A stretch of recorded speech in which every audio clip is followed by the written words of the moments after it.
over the region. For Israelis, it has meant living with the fear that their children could be blown up on a bus or by rockets fired at their homes, as well as the pain of knowing that other children in the region are taught to hate them.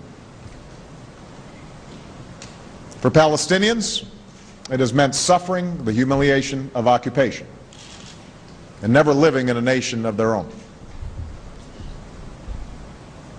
Moreover, this conflict has come with a larger cost to the Middle East, as it impedes partnerships that could bring greater security and prosperity and empowerment to ordinary people. For over 2 years, my administration has worked with the parties and the international community to end this conflict, building on decades of work by previous administrations. Yet expectations have gone unmet. Israeli settlement activity continues.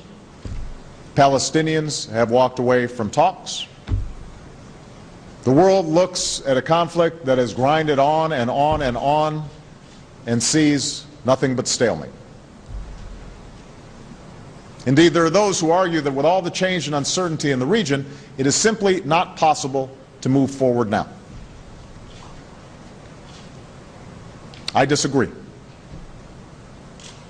At a time when the people of the Middle East and North Africa are casting off the burdens of the past, the drive for a lasting peace that ends the conflict and resolves all claims is more urgent than ever.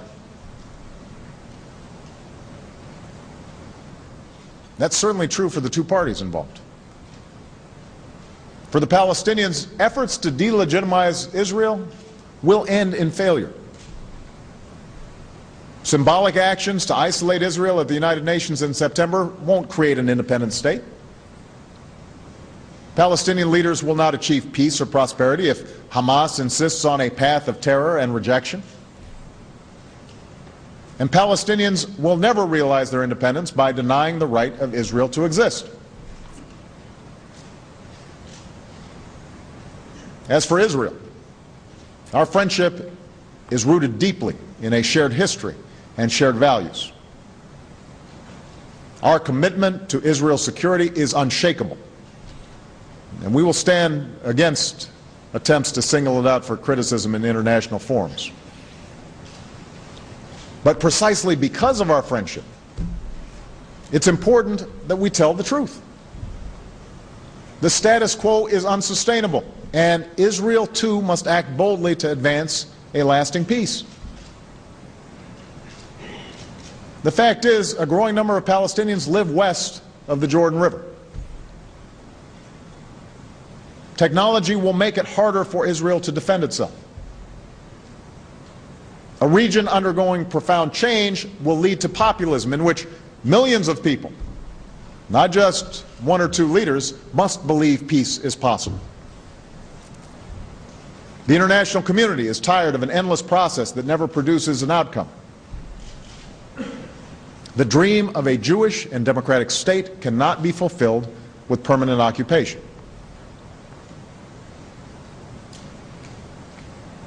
Now, ultimately, it is up to the Israelis and Palestinians to take action. No peace can be imposed upon them, not by the United States, not by anybody else. But endless delay won't make the problem go away. What America and the international community can do is to state frankly what everyone knows. A lasting peace will involve two states for two peoples. Israel as a Jewish state and the homeland for the Jewish people, and the state of Palestine as the homeland for the Palestinian people, each state enjoying self-determination, mutual recognition, and peace. So while the core issues of the conflict must be negotiated, the basis of those negotiations is clear: a viable Palestine, a secure Israel. The United States believes that negotiations should result in two states with permanent Palestinian borders with Israel, Jordan, and Egypt, and permanent Israeli borders with Palestine. We believe the borders of Israel and Palestine should be based on the 1967 lines with mutually agreed swaps, so that secure and recognized borders are established for both states. The Palestinian people must have the right to govern themselves and reach their full potential in a sovereign and contiguous state. As for security, every state has the right to self-defense, and Israel must be able to defend itself, by itself, against any threat. Provisions must also be robust enough to prevent a resurgence of terrorism, to stop the infiltration of weapons, and to provide effective border security. The full and phased withdrawal of Israeli military forces should be coordinated with the assumption of Palestinian security responsibility in a sovereign, non-militarized state. And the duration of this transition period must be agreed, and the effectiveness of security arrangements must be demonstrated. These principles provide a foundation for negotiations.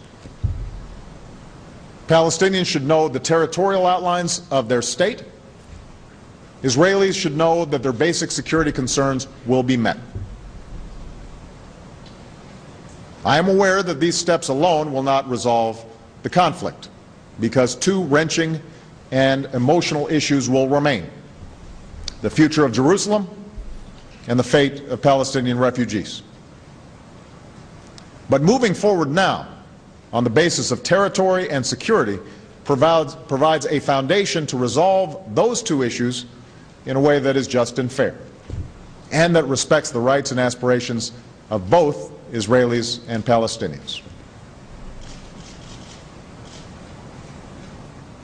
Now let me say this, recognizing that negotiations need to begin with the issues of territory and security does not mean that it will be easy to come back to the table. In particular, the recent announcement of an agreement between Fatah and Hamas raises profound and legitimate questions for Israel. How can one negotiate with a party that has shown itself unwilling to recognize your right to exist? And in the weeks and months to come, Palestinian leaders will have to provide a credible answer to that question.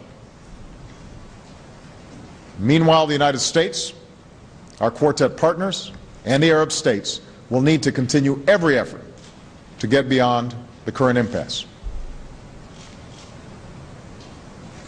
I recognize how hard this will be. Suspicion and hostility has been passed on for generations, and at times it has hardened.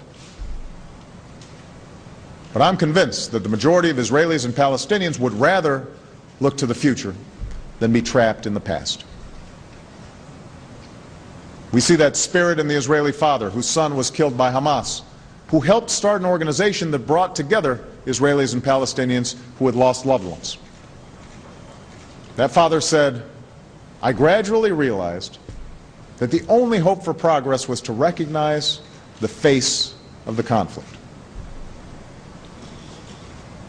We see it in the actions of a Palestinian who lost 3 daughters to Israeli shells in Gaza. "I have the right to feel angry," he said. "So many people were expecting me to hate. My answer to them is, I shall not hate. Let us hope," he said, "for tomorrow." That is the choice that must be made. Not simply in the Israeli-Palestinian conflict, but across the entire region.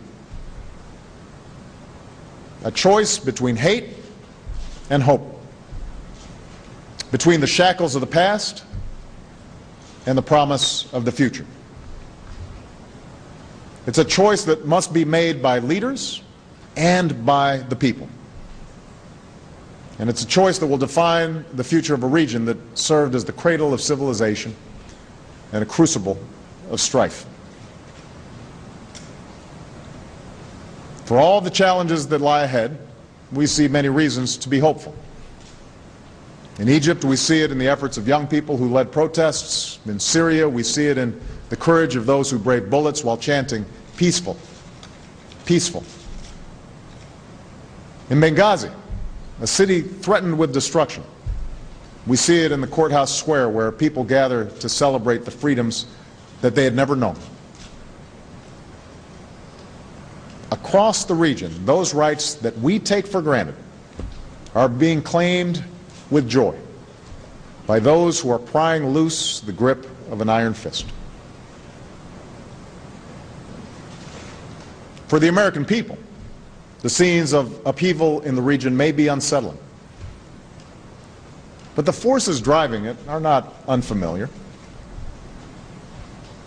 Our own nation was founded through a rebellion against an empire.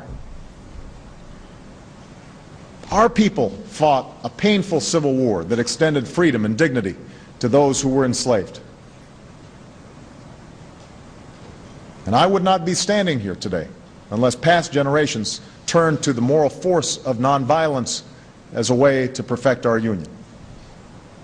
Organizing, marching, protesting peacefully together to make real those words that declared our nation. We hold these truths to be self-evident, that all men are created equal. Those words must guide our response to the change that is transforming the Middle East and North Africa. Words which tell us that repression will fail, and that tyrants will fall, and that every man and woman is endowed with certain inalienable rights. It will not be easy. There's no straight line to progress, and hardship always accompanies a season of hope. But the United States of America was founded on the belief that people should govern themselves. And now we cannot hesitate to stand squarely on the side of those who are reaching for their rights, knowing that their success will bring about a world that is more peaceful, more stable, and more just. Thank you very much, everybody. Thank you. All right, very big news this afternoon. This is a